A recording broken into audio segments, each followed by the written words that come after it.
a card and playmat, and a whole bunch more, my friends. How are we doing this morning, gentlemen? I'd say my energy reserves are stockpiled up for this top 8. I see what you did there, Matthias. That's very well done. That's Matthias Hunt. He's a big fan of energy decks, and we hope you guys are too, because you're stuck with them today. Unless you're Patrick, we got little kids playing red. I can't wait. Yeah? Yeah, I'm so excited. Rio and Austin, they're playing red decks, and Ryan, there's no Grixis here, anything like that. You gonna be okay? There are only a small number of places I would rather be. Okay, I can appreciate that. Yes, sir. You can't say there's no Grixis when we have a copy of Nicol Bolas in the top 8. That is true. In the main deck. That is true. Gerard Fabiano, your #1 overall seed, playing Nicol Bolas in his main deck. We're going to get to him actually right about now, so we're going to take a look at the left side of the bracket. Gerard Fabiano is your #1 overall seed. He is playing 4-color energy, but it is a rather unorthodox build. He's going to go in against Ely Cassis, who is playing Teamer energy. Pretty stock outside of that main deck copy of Spell Pierce that we're going to get to. But Gerard's kind of the star of the show here. He started off 12-0 this weekend. 12-0 is, he could have lost all 4 matches in Modern in the back half and still top 8'd. So he destroyed this weekend, and his 4-color energy build is very obscure. Patrick, we watched this a little bit, and it was very, very strange because we're talking about a deck that has Nicol Bolas, Nissa, Vital Force, and all these other obscure cards, and no Long Tusk Cub, no Glorybringer. What are we talking about here? Well, when we get to the right side of the bracket, we're going to talk a little bit about Sam Black and playing 4-color energy as a way to try to get in the edge of the mirror match. Gerard has dialed that up past 10. I mean, this is a deck with no copies of Long Tusk Cub, no copies of Glorybringer, which is sometimes good in the mirror match, sometimes a little spotty against the instant speed removal, and he's loaded up on Planeswalkers and removal to try to get an edge against other energy decks. Now, this Planeswalker removal plan, you see Fabiano on the left, Cassis on the right. Ideally, this is going to be good in the mirror match, Matthias. You've got Chandras, Nicol Bolas, Nissas, no Cubs that die to Harness, Lightning, and Abrades. You've got no Glorybringers, which, as Patrick mentioned, can be good in the mirror sometimes, can be poor. Some multiple copies of Confiscation Coup. It's a weird build of 4-color energy. I mean, are we really that surprised that Gerard Fabiano cut the removal spells on the 2-drops to play about 6 more 5-drops? Like, you make a good point. That said, though, he's 8-0 with the deck. And I think, moreover, what I like is that this is, we've seen over the years, this is the style of deck that Gerard likes to play. Yep. And if the metagame, and it's going to be today, is mirrors of these mid-range 3- and 4-color decks crashing against each other, he's going to be at home in these sorts of games. Well, this is what we talked about in the pregame show on Friday, Ryan, where we knew that on the standard portion of this tournament, Teamer Energy was probably going to be the most played deck. Story checked out. It was. 4-color energy, second most played deck. Various red decks, third most played deck. So you could make an argument with yourself coming into this tournament that, hey, I'm going to get really inbred here and build a deck that kind of smashes the other Teamer decks. Sam Black did that a little bit. Gerard did that a lot. And so, thus far, it's paying off, and it looks like it might pay off here against Ely. Yeah, Gerard certainly turned it up to 11 in that regard. I do kind of like the Long Tusk Cubs. It's a scrappy little creature. It can take over a game, in particular if you don't assemble blockers. But these Planeswalkers are very high impact. Ely's really hoping to draw that one main deck Spell Pierce, probably in all the games. But the card that really stands out to me is actually the Scarab God. Okay. That card is, you can't deal with it. There's some Essence Scatters in Ely's sideboard, but he doesn't really have too much in the way of answers. I expect most of the games where Gerard just draws the Scarab God, he will end up winning. Now, my question for you, Patrick, as I come back around the circle here, we've talked a lot about Gerard and his unorthodox build and how he's basically prepared for the mirror. How does Ely win? What can he do? I mean, he's on the draw first and foremost, and his deck outside of that Spell Pierce is pretty normalized. Well, he has tools to be aggressive. Gerard's mana is a little bit spotty. And Gerard is playing, even though all the 6 and 7 mana cards in his deck are individually good in the matchup, you can draw too many of them. Sure. He is somewhat at the mercy of Gerard's draws. If Ely doesn't come out of the gates fast, the Scarab God, the main deck Vraskas, even the Nicol Bolas, all these are really problematic for Ely. The one Spell Pierce can do a lot of work, as Gerard is playing with a lot of expensive Planeswalkers, as we've mentioned, but the burden on him is to have a really aggressive start. I think he has to be willing to mulligan hands that don't start, something that opens up on a turn 4 Bristling Hydra, let's say. That's probably not good enough, even if the hand would normally be a keep. Sure. But, it's how fast can he come out of the gates? Can he put Gerard on the back foot? And then hopefully a couple of his counter spells can show up at key times. Matthias, you see any way that Ely can poke holes in this matchup? Gerard's deck has so many high cards on the curve that I think Ely's consistency can definitely poke a hole in this. We look at Gerard's removal, because he doesn't have these 2-drops. He's got 1 Supreme Will, 2 Essence Scatter, things like that. Ely, just with a consistent start and a tune into a Long Tusk Cub, really puts pressure on Gerard to have some pretty specific answers at pretty specific times. I think Ely can win that one. Ryan, for you, it's going to be tough, I think, but the Essence Scatters are nice, the Supreme Will is okay, and if Gerard's able to get into that mid to late game, probably going to win pretty easily. So Ely, maybe even, has the mulligan pretty aggressively here, first 2s and 3s to get the game started? Yeah, I think that's very much true. It's very important for Ely to get out ahead. We've covered a good amount of Team Ramirez this weekend, and the story is usually what's on top of the player's deck. You make a play based on setting up the battlefield for this turn, going into the next turn. What's the battlefield going to look like then? The higher volume of high-impact cards that your deck contains usually gives you some kind of advantage in a game that kind of follows that texture. So Ely really wants to get out in front. He's going to be on the draw. Gerard is, of course, the 1 seed.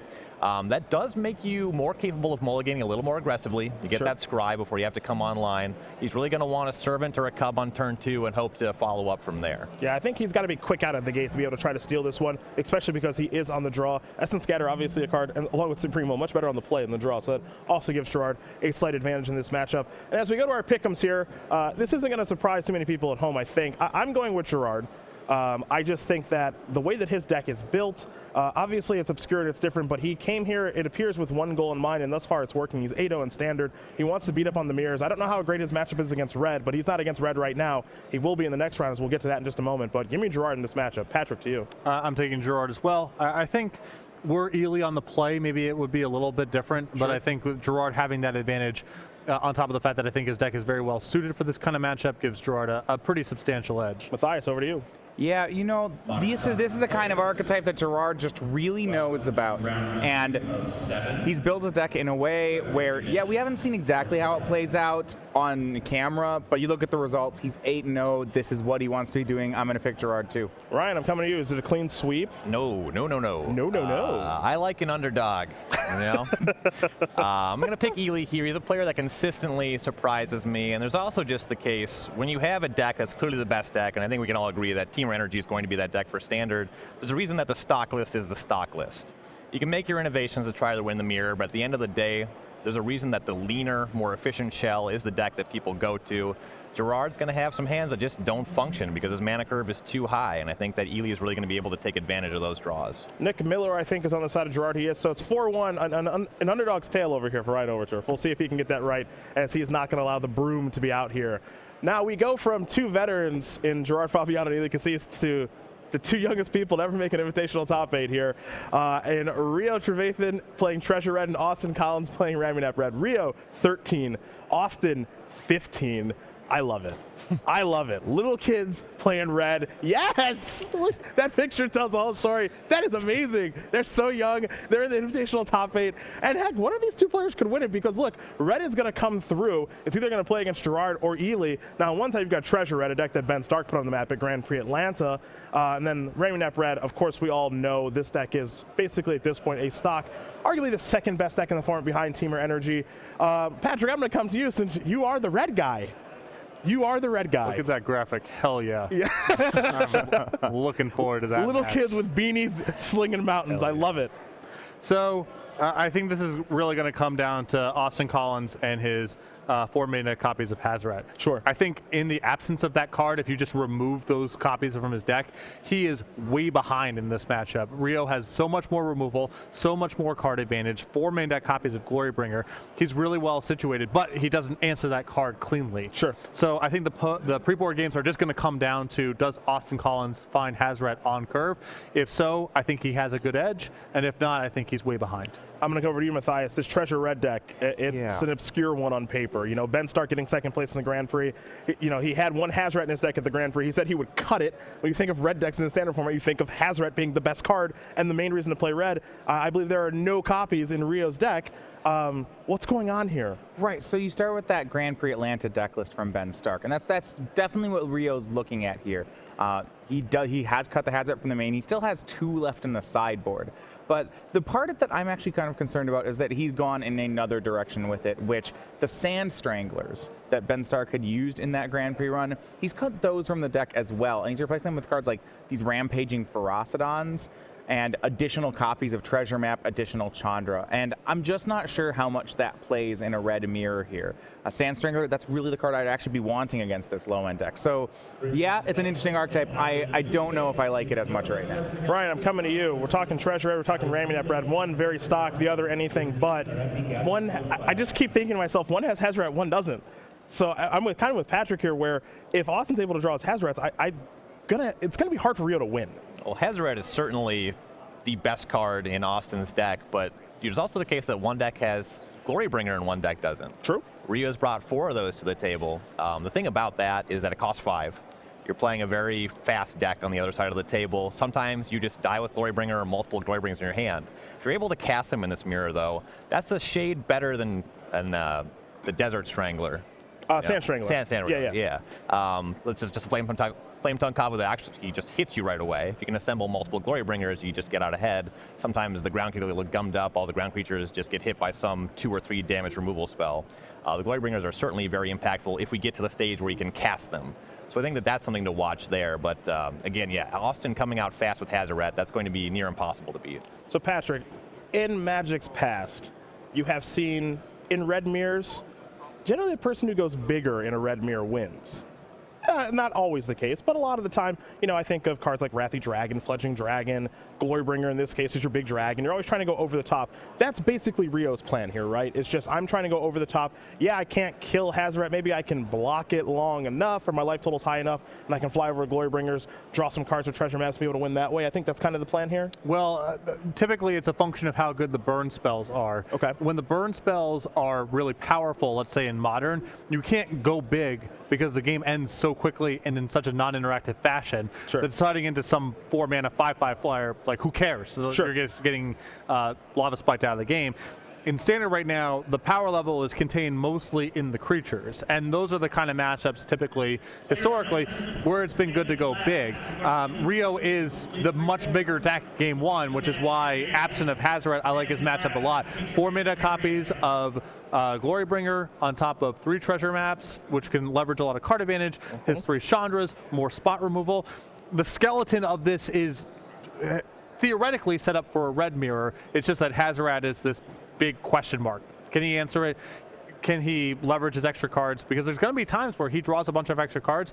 He has removal spells in his hand. He's somewhat ahead on the battlefield, and Hazoret will just invalidate all that stuff. There's some times where he'll have enough extra resources to work with that he might be able to work around a Hazoret. But if Austin doesn't find it, he's not as well set up for a historical red game as Rio is. Matthias, dare I say that this comes down solely to Hazoret? Is that just flat it at this point? Not solely to Hazoret. I do like what Patrick's saying about how in red mirrors you want to go a bit bigger, and on paper Rio is taking the right approach. I think my concern is when you look at red mirrors where players go big out of the sideboard, sometimes this comes down also to blocking.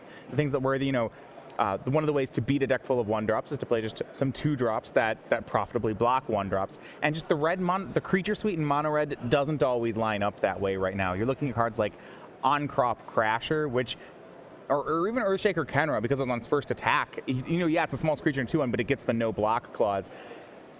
Rio's plan of just going slightly bigger, he still takes damage while doing this, so I still think there's incremental damage he could lose that way. And yeah, on top of that, Hazoret's a huge concern. Yeah, Hazoret's probably the biggest issue, Ryan. I don't know if there's a way to overcome this. I will say this.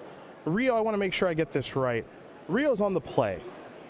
He's the 4 seed, Austin's the 5. Does that make a huge difference for you? It feels like these games might go kind of long, though. I mean, when the plan is to actually go big in a red mirror, being on the draw is not that bad.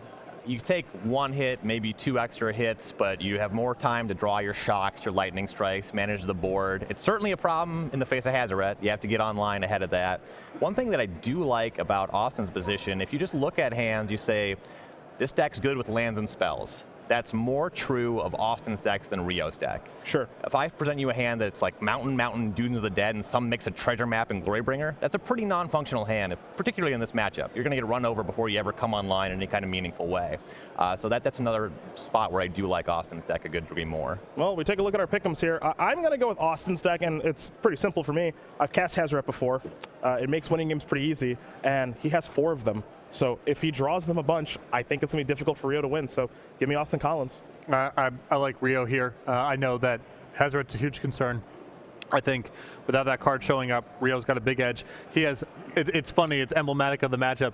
I think he has 13 good cards in his sideboard for this matchup. Okay. None of which answer Hazoret, but are really good against everything else. Yep. And I think, you know, having Hazoret on schedule 3 games out of 5 and probably needing to do some other stuff, because I think if it's just Hazoret and not a whole lot else going on, Rio can mitigate that card to some extent. It's a risky pick, but I'm going to go with Rio. Matthias, to you. Yeah, I think on paper, Rio has the right archetype for this matchup, but that's just not where the whole thing takes place. I think between Treasure Red and Ramonep Red is, at the end of the day, just a better deck. And it's enough better of a deck that even when it's down in the matchup, I still like it. I'm going to pick Austin. Ryan, you want some Treasure Maps? You want some Hazorets? Pretty into Hazoret. In my experience in Red Mirrors, just less has to go right. They have a functional, even very powerful Hazoret draw than it does to have a Glorybringer draw. In a deck with no card selection, outside of Treasure Map, which is pretty slow in the matchup, you can't really cast Treasure Map in a removal spell until at a position where you're probably taking a good amount of damage on the battlefield. Just getting to 5 lands and casting 5 drops, especially when you have 4 copies of them, you get more draws that are kind of non-functional, and I like Hazoret for that reason. Well, let's see who Nick Miller likes here as we close it out. He's going to go with Austin Collins as well. So, Patrick, you're the only one going bigger here. You got the young gun. Like I said, this pick could look really bad if Austin just has Hazoret on schedule 3 out of 4 games or something like that. Yep. But I think Rio, once you get past the card with the top billing, is really well set up for this kind of matchup. Well, that is our left side of the bracket here, folks, and we're going to take a short break here from Roanoke, Virginia. When we do come back, we're going to analyze the other 2 matchups. It's Benjamin Nikolic versus Danny Jessup, and then Michael Hamilton versus Sam Black. So we'll see you guys back here for those 2 matchups just a bit.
All right, everybody, we are back for our pregame show here of the top 8 of the Season 2 Invitational Weekend. Centerfields, Patrick Sullivan, Matthias on, Ryan Overturf, Nick Miller getting us ready here for the top 8 as well. So we've gone over the left side of the bracket.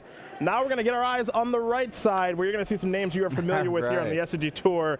Benjamin Nigelich, Danny Jessup, we hope you like energy mirrors, because they're going to be in one, and we're going to be watching quite a few of them here this Sunday morning / afternoon. For Nigelich, Ryan, pretty good pick to win the tournament, my friend. I like his chances. Yeah, you called this one during the pregame show. I'm a little bit impressed here. You know, you've got him into the top 8. You got Danny Jessup, the best deck kind of guy. I talked to Danny earlier this weekend. Just like, so Team Energy and Grixis Death Shadow, right? He's like, yeah, duh. Just plays. You could actually just, if you sit against Danny in a tournament, you know what you're playing against. Always. He always just plays the best 2 decks, or whatever the best deck is in the format. He's done it again. It's got him another invitational top 8, so congrats to him. For Nigelich, Team Energy, yes, his Jeskai control deck will secure the ways, Torrential Gearhulk, and a very controlling deck is what he's gotten the job done in Modern. But we're not playing Modern, we're playing Standard, Patrick. We are in a Teamer Mirror. I guess first to the board with Long Tusk Cub?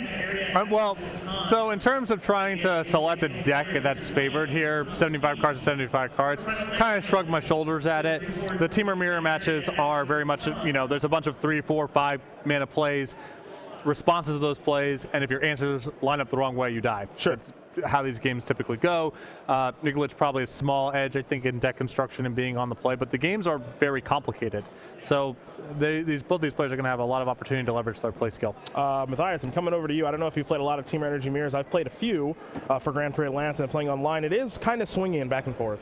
I mean, yeah, this is a mid-range mirror, so a lot of times it's not about actually the like ins and outs of the technical play on the board, but it's going to be about, you know, playing against the top card of their deck, against what could possibly be in their hand. I do think the decisions aren't always straightforward in this matchup. There is going to be a lot of play, and it's going to come down to things like practice and preparation for the players. Well, we've seen that, right? I mean, it's no accident that Brad Nelson and Corey Baumeister, Ryan, they keep destroying Standard Grand Prix with this deck. You know, they do make their tweaks with multiple copies of Confiscation Coup main deck one weekend, less Glory Bringers the next, tons of Bristling Hydras where some people don't agree. I think that's a pretty swingy card in the mirror. You know, what are you looking at for this particular matchup between Jessup and your pick, Benjamin Nigelich? Jessup does have 4 Bristling Hydras. There's a little bit of diminishing returns on casting multiple Bristling Hydras. You know, the insulated against removal or whatever. It's a significant energy cost to make one of them large. You can't generally afford to make 2 of them particularly large. What I do like is that Nigelich has 4 Glorybringer to Jessup's 2. Sure. That card just goes over the air. One thing about Bristling Hydra plan is the ground gets kind of gummed up. You can always afford to chump block with your Servant of the Conduit. It doesn't do too much work as you go into the later game. Obviously, you can't harness lightning it, but just generally, if you get an uncontested Glorybringer, I think it just does so much work. Consistently impressed with that one as a top deck in the matchup, and I just like Nigelich's list for that reason. How much do we like Glorybringer in the mirror, though? You have 4 versus 2, as you mentioned, numbers-wise, Ryan. But, you know, we also look at these decks have access to Chandra's Defeat in the sideboard, and you have to imagine that's going to be coming in after sideboard here. You know, what do we think about Glorybringer post-sideboard? Still a good card to you? I mean, it depends. Again, players will have access to each other's deck lists. It depends on how many copies of Chandra's Defeat, typically, and Essence Scatter to a lesser degree. I still think it's above replacement level, certainly, and in game 1, it's one of the better cards. Matthias, I know you have the deck list in front of you. Does anything stand out to you in the sideboard to me that is going to give one player the edge over the other? Well, they have largely the same cards in the sideboards. Dan Jessup has a Lifecrafter's Bestiaire, which Nigelich doesn't have. I don't see that really being a turning point. I'm going to your question about Glorybringers. I do see that the card can. There are some awkwardness in the matchup. You know, it doesn't kill other Glorybringers. It's not going to kill a Bristling Hydra. It could get Chandra's defeated. It's pretty good against Planeswalkers still, though. It's a 5-drop, and we're playing a mid-range mirror, so it's probably still fine. Probably still kind of the best thing going on. I don't know if that tilts it one way or the other. You know, the 4 versus 2, the number of Bristling Hydras, things like that. I have seen in matchups like this where, you know, someone gets off to a good Cub start. You know, that can win the game by itself. You know, Fabiano has no Cubs this weekend because he's trying to beat the mirror. But we have seen where you Cub in a Rogue Refiner, you know, if they don't have a removal spell, or, you know, the player on the draw plays a Rogue Refiner, that gets killed by an Abrade or a Harness Lightning, they might not be able to catch up. Maybe that's the recipe for success here? It certainly is one of the ways you win games in the mirror. There's going to be different textures, obviously. You have the game where one player runs away with a Long Tusk Cub. Turn 1 Attune certainly facilitates that. You have the game where Whirler Virtuoso actually dominates because they're able to make 4 or 5 Thopters uncontested. And then you have games where it's all about drawing more 4s and 5s at the top of your deck. And in between those, there's the Rogue Refiner games. It's kind of all over the place. A lot of what matters is kind of the intangibles. What you don't see when you're watching the match is understanding of how to evaluate opening hands, having a good theoretical approach to sideboarding, having a good plan before the game actually starts. And I think mental preparation actually matters a lot more than many of the in-game decisions. Yeah, that's the interesting thing, too, about this particular matchup. If you talk to various players, and we saw this kind of, I use the word argument, even though I wouldn't consider it an argument, but let's go with discussion then. Better word. Brad Nelson feels very strongly about Bristling Hydra, where other people are like, Bristling Hydra is not very good in the mirror. I kind of default to Brad because I think he's the best standard player in the world. So some people believe it's great, some people don't. You know, you see four Glorybringers versus 2 just across these 2 deck lists. Obviously, one player feels like Glorybringer's awesome, where the other person feels like it's just okay. The sideboards vary a little bit. And then, you know, I know that you read the article by Sam Black this week where he's boarding out Cubs on the draw because he feels like it's just too slow to get to the battlefield. So those kind of decisions, I think when we watch this match, if we have time to jump to it, we're going to see a lot of re-sideboarding depending on who's on the play and who's on the draw for the games. So that'll be interesting to see exactly how players, what they're going to present every game, assuming this does go 5 games, which we will find out soon enough. For me, I'm going to go with Danny Jessup. The more experienced of the 2, the more successful of the 2. Danny's been here before. It's not his first invitational top 8. It certainly won't be his last. And look, he just plays the best deck in every format, so I imagine he's probably played this deck more than Ben. And his brother Andrew said just play it, and he did, and he's in top 8. So give me Danny J. I think I took Benjamin. Doesn't remember. You took Benjamin. I'm pretty sure. I don't know. He's on the. He's right there. You Nailed took him. it. Great. Still got it. He's on the play. Slight edge in deck construction. Meh. I don't know. I like him here. Sure. A ringing endorsement. Yeah. So this one, with Ben Nikolic, we're seeing someone who is really a rising star here, I think, in Season 2 on the SCG Tour. And when you see players really making that jump into the competitive scene, that first bit, like, there's a hunger going on. And for this is the best finish I think we've had for Nikolic so far. Yep. I think when you have someone who's practicing that hard and they get their first big shot, they are that much more in tune with the game and they want it that much more. And from what I've seen of Nikolic so far this season, I've been really impressed. I think he's going to move to the semis. All right, I'm coming to you. The term in the stand-up community where you call somebody a comedian's comedian because all the funny people know them, but the audience has no idea who they are. Sure. And Benjamin Nikolic is very much a Magic player's Magic player. Okay. Every good player on the tour knows who Nikolic is. And he has enough finishes where some people at home do. And when you're at that level, you just want everybody to finally realize how good you are. I'm going to echo Matthias' sentiment. I think he's very hungry. I think he wants this win a lot. I think he's going to play very technically well. He probably played a ton of Teamer mirrors. I'm going to pick Nikolic.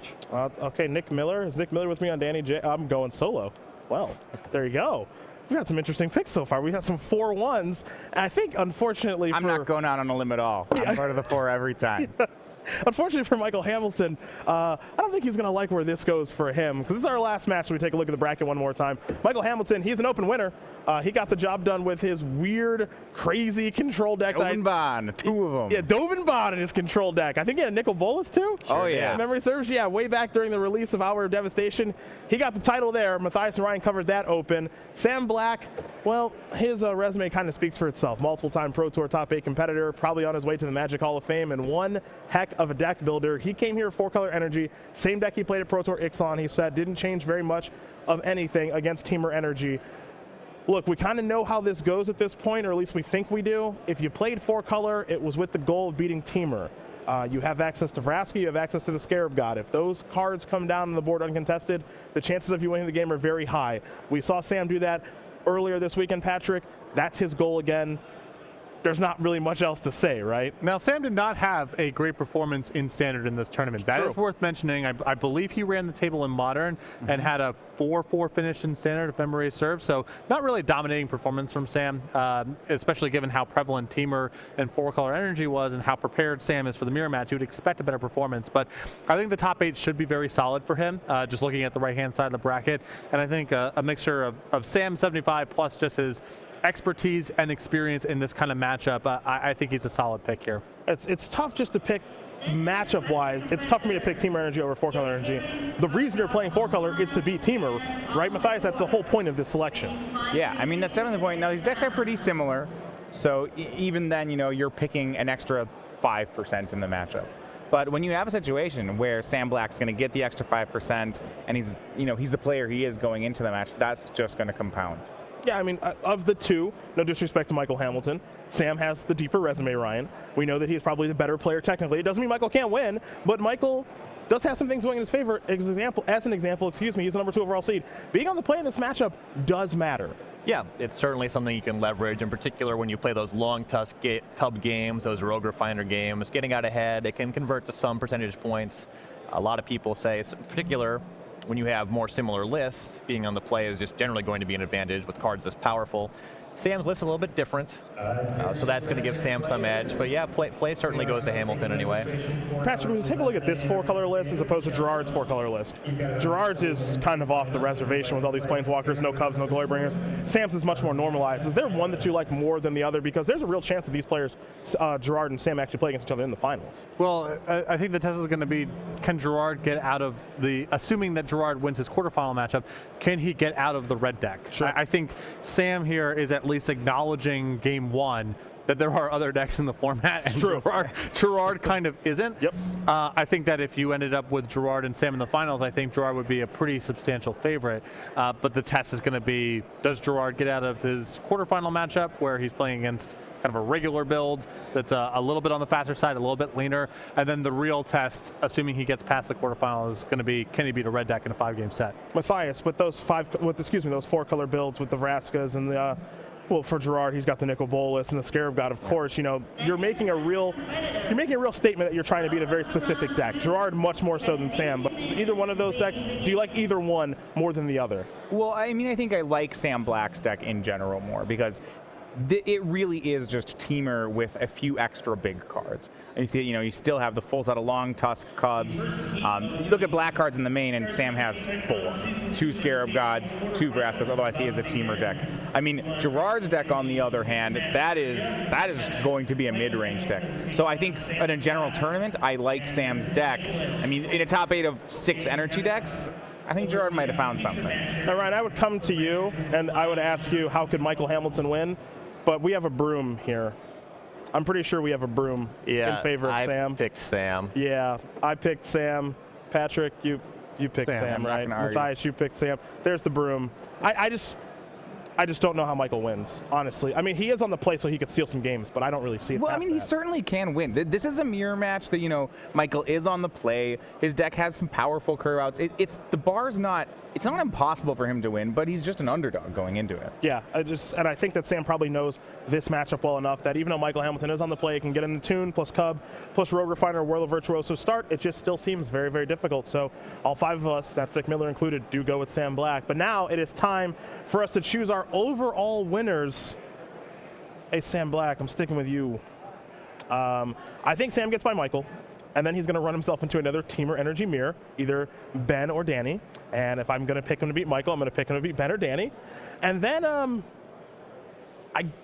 don't know. I don't think Gerard's getting through the red decks. I just don't see it where I think that Sam can in a best out of 5. So I do think that he's going to play against Austin Collins in the finals, but I think that Sam's going to win. Over to you. I'm picking Sam for largely the same reason. I think that if you flipped Gerard and Sam's spot in the bracket, that I would like Gerard to win the event. But the right-hand side of the bracket, I think, is so favorable for Sam. And if you think that someone is a pretty heavy favorite to get to the finals, that makes them a pretty heavy favorite to win the whole thing compared to the other 7 competitors.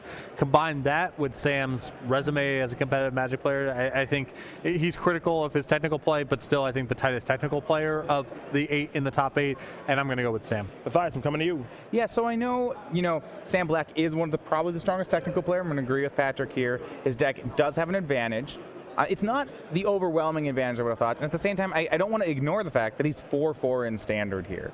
And I think because of that, I'm just, sure, he's got 2 matches against Teamer to make it into the finals, but I could definitely see him losing one of them. The player I like is Gerard Fabiano. He's built the deck for the tournament. He's got the 1 seed. He's on the play each time. Yes, he's going to have to beat a red deck in the semifinals, but if he couldn't beat a red deck, then I don't know if he would have gone 8-0. I like Gerard to win the event. Ryan, I'm coming to you. Final one. I want to pick Benjamin Nikolic. You can't come off it now. Well, yeah. You built it up so much. Yeah. One thing that really matters when you're playing at the top levels, in particular after you've kind of reached that first big ladder, you hit the top 8 of the tournament, emotional investment is something that's just paramount to Magic success. I just don't think Sam Black has that for Standard this weekend.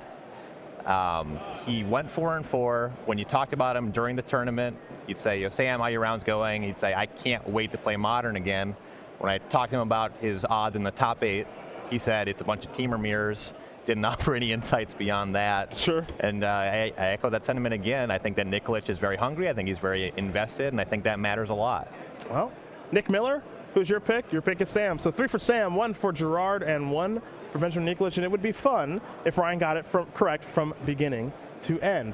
With that, everybody, we're going to prepare for our first match. We're going to watch Sam Black playing against Michael Hamilton. The backup match will be Danny Jessup against Benjamin Nikolic. Patrick and I will be taking care of those. Matthias Hunt and Ryan Overturf will be taking care of the little kids playing red. People wondering at home if we're going to have them on camera. Yeah, we're going to watch Austin Collins and Rio Trevathan burn each other apart. And if we have time to jump over to Gerard Fabiano against Eli Cassis, which I think we will, we'll watch that in the backup match as quarterfinal number 2. But for Ryan and Patrick, and Matthias, and Nick Miller, Cedric Phillips here. We'll be back for our first match here from Roanoke just a bit.